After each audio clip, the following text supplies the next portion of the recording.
The following program is made possible with support from the Alfred P. Sloan Foundation.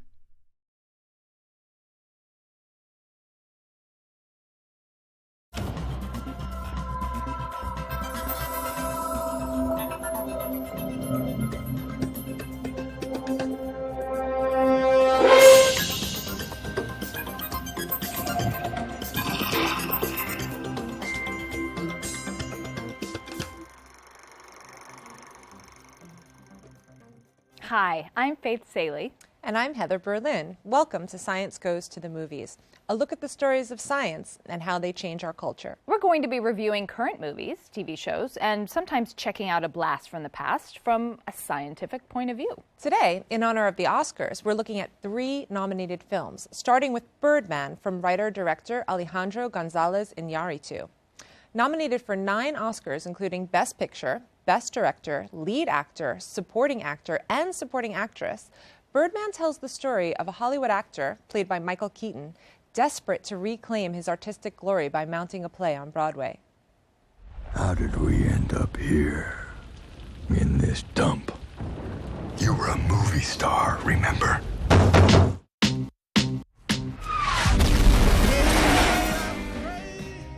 Birdman may not seem like an innately scientific movie, but science is everywhere in our world. And this film has particular resonance, especially if you're a neuroscientist working in psychiatry, like I am. Not. Heather's work focuses on brain behavior relationships that affect the prevention and treatment of psychiatric disorders. So I really loved how visually immersive this film was. I mean, the long camera shots that sort of took you from backstage to on stage. Everybody's talking about that, how it seems like Iñárritu didn't, I mean, we know he edited some shots, but it seems like he just basically filmed a 2-hour play/movie. And I loved how they captured, or at least sort of brought you into what it's like to be inside of a person's mind who's having these hallucinations, not being able to distinguish between what's happening in your mind versus what's happening in reality. We study these kinds of phenomena in the lab. We look at kind of visual hallucinations, but if you just look at someone's brain activation, you can't really tell what they're experiencing. But with a film like this, sort of bringing the viewer into this immersive experience, it gives us kind of an insight about what it might feel like to have an hallucination, similar to sort of what was happening with In a Beautiful Mind with John Nash or in Black Swan. But in this case, because of the continuous sort of camera shots, it kind of led you through what a day might feel like and how he had to sort of straddle the line between what's real and what's not, what can other people see versus what he sees inside his own mind. And I just think that was beautifully done. The artists in this film, Birdman, have this passion for creativity that's so intense that it's almost an addiction, or it looks like an addiction. Does that correlate with what you know about the creative mind? Yeah, so it's really interesting. We're just starting now to explore like the neural basis of creativity. And what it seems like is that when people are being creative, they're in a kind of a flow state. And certain parts of the brain that are involved with generating in material from within are active, but there are other parts that are actually underactivated or deactivated, and those have to do with your feeling of self-awareness or self-consciousness. So you lose yourself, and that's a really positive feeling. Almost people strive to get there. So it could become addictive, but the other thing is that when you're a performer and you're getting the applause or cheers, right, you get a little hit of dopamine, that reward center of your brain. Yeah. And we know that's involved in addiction. And for example, with rats, if you put electrodes in that part of the brain and allow them to just self-stimulate it by pressing a lever, they'll choose to press that lever over food, over water, over sex to the point of exhaustion. So it's a really powerful drive. And I think it was really nicely displayed in this film with Ed Norton's character, where he can only get sexually aroused when he was on stage. Yeah. You know, it's just this sort of the excitement and the adrenaline, and you can imagine artists will do anything to get that next laugh or applause, because they want that hit of dopamine. Yeah, there was a real recklessness with the characters. Yeah. In this movie, the characters are so sort of committed to the fiction that it's not as important as reality, and they're willing to sacrifice reality to create that fiction. Yeah. Does that match up with what's going on neurologically during a hallucination? So what's really interesting is that when, from what we understand about at least hallucinations at the neural level, and again, they can only be experienced subjectively by the person. We can never sort of see a hallucination, right? We only know what the person tells us they're experiencing. When we're looking at people's brain when they're having a visual hallucination, it's very hard to distinguish that from when a person is seeing something out there in reality. The neural signature looks the same. So really, the only thing we can do is ask a person, what are you experiencing? What does it feel like? Or we can measure behavior. But you can never really get inside a person's head to know what they're feeling or thinking. When you look at the brain, there's literally nothing different. If I'm sitting here petting a cat, my brain will show you one thing. But if I think I'm petting a cat, my brain will show you the same thing? Very similar pattern of activation occurs, let's say, in your visual cortex, or when you're actually doing something versus imagining doing something, like when you're actually playing tennis versus imagine playing tennis. It's a very similar pattern of brain activation. Now, there are other circuits in the brain that are there to kind of tell us what the difference is, whether that stimuli is coming from externally or internally. And when people have hallucinations, they kind of lose that ability to differentiate. Is it possible to have a creative endeavor without some form of hallucination? Because when we're creating something, unless you're a plagiarist, it's usually something out of nothing, right? So you have to visualize it. You have to hear something in your head. And so, you talk about that line, but are you saying that there is some kind of brain safety net that separates sort of crazy, normal creativity from crazy creativity? Right. What I want to say is there's no line, neurologically speaking, per se. There's just different neural circuits, and I think when certain thought processes go to the extreme, people can lose that boundary. And artists are more vulnerable, I think. It's not that you need to be crazy to be an artist, right, but because you might have more of these personality characteristics like divergent thinking and openness, you might be more vulnerable to maybe crossing over the edge, crossing over that boundary. You mentioned flow, what artists experience at the best of times. And it's interesting because, I think everybody, I hope, experiences flow in whatever way, when you're cooking or playing tennis or whatever. But as an artist, when I've experienced flow, I have to say that I don't feel like any of what I'm creating is coming from me, because I don't feel like I'm conscious of it. I feel like it's coming through me. I wouldn't call that a hallucination, but I do feel like however I acknowledge who myself is like taken out of the situation. And that's exactly how artists describe it, because, as I said, there's a part of your brain that has to do with self-awareness, and when you're in that flow state, it's turned down. But the difference here is that when you're in that state, you never really feel, do you ever feel like these things are being inserted into you, or you're actually experiencing them? Like if you're having a moment of creativity and you're, making a beautiful painting, you still have a sense of reality, and, and we say that you have intact reality testing. You still know the difference. And if you didn't, then you'd have a bit of a problem. Then you'd be Ed Norton. Yeah, exactly. Trying to have sex on stage. Yeah. Next, we're going to look at the biggest star of the Oscar season, the black hole. Black holes and the people who study them are the basis of two Oscar-nominated films, the fictional Interstellar and the biopic The Theory of Everything. With 5 Oscar nods, including Best Picture, Best Actress, and Best Actor, The Theory of Everything tells the human story of physicist Stephen Hawking. This black hole at the beginning of time. Brilliant. Brilliant, Stephen. Well done, Doctor. He has pneumonia. The only way he will survive will be to give him a tracheotomy. He will never speak again. Yes, he will. My name is Stephen Hawking. It's American. Is that a problem? It has been a great joy to watch this man defy every expectation, both scientific and personal. There should be no boundaries to human endeavor. However bad life may seem, while there is life, there is hope. Thank you. Sorry, did you say something? I said thank you. We're joined today by astrophysicist Dr. Emily Rice, on loan to us from the American Museum of Natural History and the Hayden Planetarium and College of Staten Island. So, Emily, as a love story about two people facing difficulties, this movie was pretty much spot on. Right. As a person, Stephen Hawking is clearly remarkable, but what makes him so amazing as a scientist? So I think Stephen Hawking is most famous for studying black holes. One of the very first things that he did, this was part of his PhD thesis at Cambridge, was that he took the mathematical formulation for a black hole and actually used that to describe the beginning of the universe. So he and his collaborators, using the theories that the mathematical formulas that had been developed to describe the expansion of the universe, said that, well, if the universe is in fact expanding, then it should have started with a singularity at the time of the Big Bang.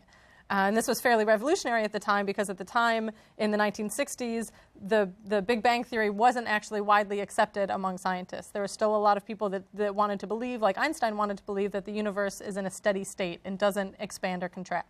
And so he basically took that mathematical formulation of the black hole that people had developed earlier and applied it to the very, very beginning of the universe for the first time. And that was totally revolutionary? Yeah, yeah. That was the first time that anybody had done that. And then for the rest of his career, he's continued to work on black holes and just taken that kind of in different directions, applying it to different aspects of the universe, incorporating different theories, trying to involve both quantum mechanics and gravity in order to figure out the properties of a black hole, mostly mathematically and theoretically, but in some senses he's trying to make predictions of what could potentially be observed astrophysically, which is really exciting too. Is anything that we associate with Stephen Hawking controversial? I think so, yeah. One of the interesting things about Stephen Hawking is that he's actually, he tends to make these bets and these wagers. Sometimes he actually makes a wager against himself, so that even if he turns out to be wrong, he gets something in return. And he's actually changed his mind a lot. Like, it's a nice thing as a scientist to see somebody that's not really rigid in their views, but is willing to say, okay, I was wrong. One of the things most famously is the Higgs boson. Stephen Hawking didn't think that the Higgs boson should exist. It wasn't needed in his theories, and so he used to debate Peter Higgs to say, I don't think we need this particle. I don't think CERN is going to find this particle. And when it was found in 2012, and then Peter Higgs was given the Nobel Prize, Stephen Hawking says, well, I'm wrong. He's also changed his mind about wives, which we know if you've seen the film. So this film really humanizes the scientist. I mean, Hawkins has a neurodegenerative disease, and it gets worse. It progresses over time. And yet, what does he choose to study? Time. Mm-hmm. I think it's really interesting that scientists, you think of scientists purely objective. We have to be rational and reasonable and things like that. But at the same time, we're people. And in order to devote our lives to these topics, we really do have to find something that we're passionate about, maybe even something that frightens us a little bit. And so people can study things like cancer and mental illness and things like that they have sometimes a very personal connection to. I study psychiatric illnesses, impulsive and compulsive disorders. What does that say about me? Not everybody, but some people. Yeah. And Emily, why did you decide to be an astrophysicist? I think that I became an astrophysicist, honestly, because I was terrified of thinking about these things. I didn't have a history of looking through a telescope or being inspired very young, the same way a lot of astronomers do.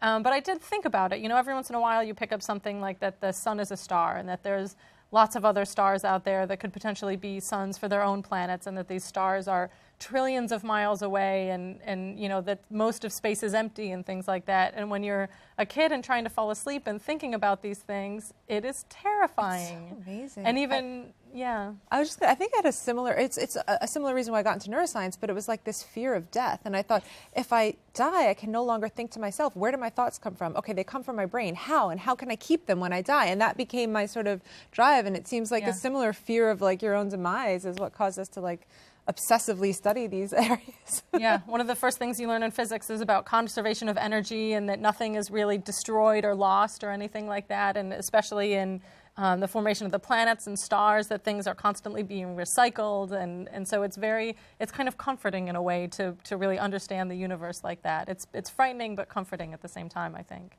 As scientists, how would you all grade pop culture's current portrayal of scientists? Would you say, A+, satisfactory, needs improvement? For me, I think definitely needs improvement. I think it's getting better. It's certainly different than, let's say, in the 80s when I was growing up. There was no real role model. I mean, like Brainy Smurf, everyone, he would go off on some tangent and everybody would just roll their eyes, right? And I think, a lot of the times it's a stereotypical, they have no social skills, or you have to be really nerdy. And obviously glasses. Yeah. I mean, lab coat. Yeah, exactly. Look at us here. We're perfect examples of it's totally, the cliche is not really true. So I think but it is getting better. We're starting to see more and more people being portrayed as scientists who are not these sort of nerdy know-it-alls. But I think we need more women to be, portrayed as scientists. I don't know. People often ask me, like, who's your female role model, growing up or now as a woman in science and on, popular culture, and there's really not many. Yeah. It's actually, most people can't name a female scientist. If they do name one, it's probably Marie Curie, who has a fascinating biography, is a fantastic scientist, but they can't name a living female scientist. It's kind of terrifying. We do have better portrayals and even better, not even better, but real scientists that are celebrities, which I think is exciting. You think of Neil Tyson, you think of Bill Nye, but they're all men. The last Academy-nominated film we're going to look at today is Interstellar. With 5 nominations, including one for visual effects, Interstellar is a story about an astronaut played by Matthew McConaughey who flies directly into a black hole where he dies a horrible, gruesome death compressed by the extraordinary gravity of a black hole. That's not what happens, Faith. No? No. That's probably what would have happened in real life. But fortunately, we have an astrophysicist here who can help sort us out. What do we need to know about time and gravity to really understand Interstellar? Well, when you get close to a black hole, you wouldn't actually be compressed, you'd be stretched. Because of the tidal forces, the gravity is very, very strong around a black hole. And so you would actually have, closer to the black hole, you would have significantly stronger gravitational forces than slightly further away. And so you'd be stretched out. I think Neil Tyson coined the term spaghettification for what happens when you get close to a black hole. But really, for this movie, it's actually important to understand general relativity to understand the plot of this movie, which is, I think, perhaps the first time that that's been necessary, maybe in Contact, because they also invoke wormholes in order to explain the interstellar travel in Contact.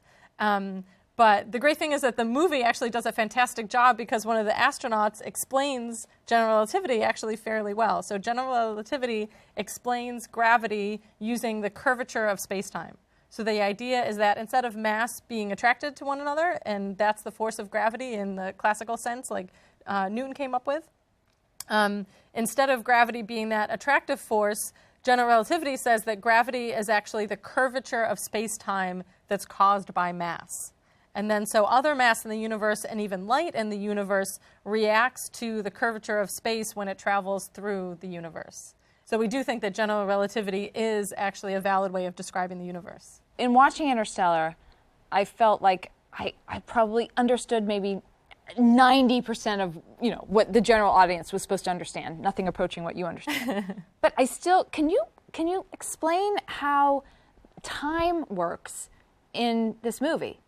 This was also a great portrayal of what actually happens in general relativity. So when the astronauts went onto the planet that was closer to the black hole than the spaceship was going to be, time progressed more slowly for them. And this does actually happen. It's called gravitational time dilation. So closer to a black hole, or really closer to any mass, time is going to progress more slowly than it will far away from that mass. And this is actually something that's a real measurable effect we have to take into account with GPS satellites, because the GPS satellites are further away from the Earth than our GPS receiving devices on the surface of the Earth, and so their time progresses more slowly than our time does. Okay, so basically if I were heavier, I would age better. If you were closer to a large mass, you would age more slowly. We got to start feeding our husbands Nota more. bene.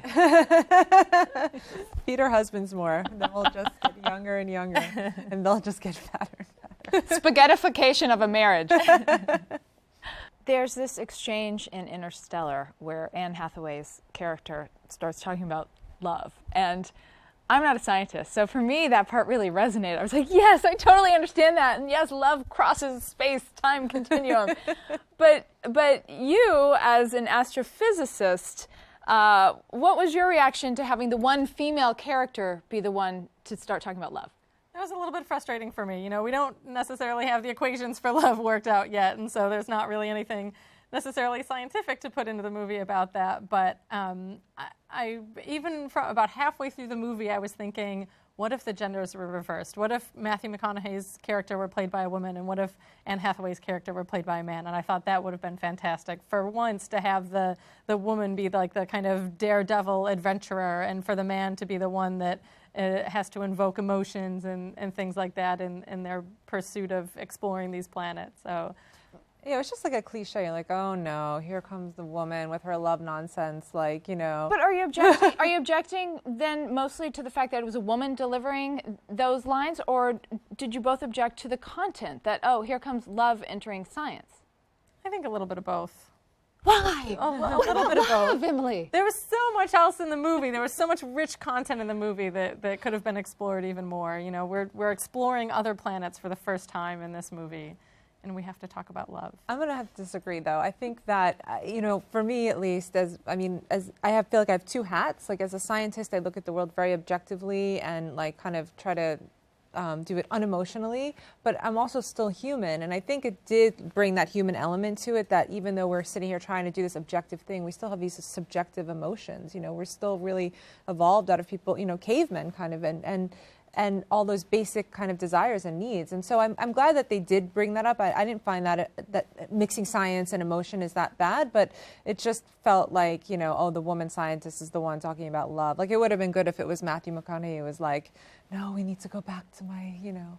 I mean, he did have it with his children. Right. Yeah. But the love was palpable. Yeah. You know, it's interesting to me in this discussion, I realized that of the three films we're talking about today in terms of science, the ones that were very emotional to me were the ones that were more explicitly scientific, The Theory of Everything and Interstellar.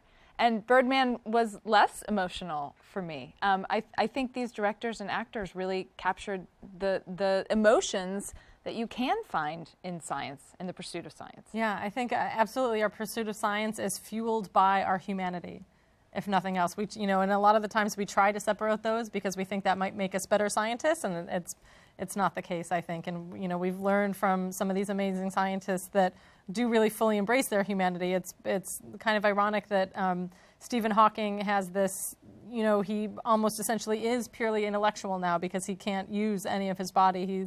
He relies really on this technological, and he can, you know, fully focus on what he can do with his mind. But at the same time that, you know, his pursuit is driven by his human desire to do something, to figure something out, to learn something for the first time, to explain something for the first time. You know, without that, he might not be alive today, because I think that, you know, in the movie shows is driving a lot of his scientific pursuits. Just as a side note, you know, we all think that as a scientist we should be these Spock-like characters where we're just completely rational without emotion. But studies in neuroscience show that when you take away someone's emotion, whether it's because of a brain damage or some kind of neurochemical imbalance, they actually make worse decisions. So our emotions inform our decisions, and we make better, more adaptive decisions that are guided by emotion. So it's really important. It doesn't kind of make us worse scientists. It makes us better scientists. You know, it seems more and more that the general audience is pushing for better science in their fiction, and filmmakers are pushing their films to engage with more real science. Why do you think that is? Why do you think, you know, lay people want real science? I think it's people, I think, at least, are becoming more educated in science and more interested in science. And filmmakers are realizing that. And so maybe, you know, if there used to be blaring inaccuracies in films, people wouldn't really notice them. But now they do, and they want to maybe get away from a film actually learning something. And so I think filmmakers are aware of this, and people are willing to forgive certain inaccuracies if it has to, you know, go along with the storyline. So, you know, for instance, Matthew McConaughey, if he just was, you know, pulled into a spaghetti string at the beginning of the film, there'd be no film, right? So we suspend our disbelief and we say, okay, consciousness can, you know, go through time, and he can talk to his daughter through a black hole, and he can come out intact, and that's fine. So we are willing to accept inaccuracies, but I think it's a more and more educated audience that filmmakers need to kind of play to. Yeah. This pursuit of science is no longer purely academic or purely in the ivory tower or anything like that. You know, there's citizen science projects where people can participate. We have lots of popularizers of science. And it's really exciting that people can understand these things and that people want to know more about it, especially as a scientist. I don't want to do something that nobody ever learns about, that nobody really cares about. I want to do something that is interesting to the rest of the world, and especially because this is, especially in the U.S., publicly funded. You know, our taxpayer dollars go to NASA, it goes to the National Science Foundation, it goes to the National Institute of Health, and so we really owe it to ourselves as scientists to share with the taxpayers, you know, what we've been doing with their money. Do you think that science is pushing art, or is art pushing science? A little bit of both. And that's especially exciting. Like, that's the way it should be. When it comes down to it, they're human endeavors, right? And I don't think you need to kind of separate out the two. But science is not just about kind of pushing the boundaries and expanding our knowledge. There's also a lot of great drama there. There's human stories. You know, if you look at the Stephen Hawking film, it's obviously interwoven is the drama of his life or the drama of making a discovery. And I think filmmakers are catching on to that. Yeah. And so it's a really exciting time to be both like a scientist and a film buff, because it's just sort of this great, they're kind of, each field is kind of sort of pumping up the other in a way, and it's fantastic to see that. That's all we have time for today. Emily, thank you for coming by. And best of luck to all our Oscar nominees. Next time on Science Goes to the Movies, we find science where you expect it as we look at the biopic The Imitation Game, but we also head into the woods to talk science with cryptologist Rosario Gennaro. And don't forget to check us out on the web at www.cuny.tv, where you'll find additional content and a link to our app.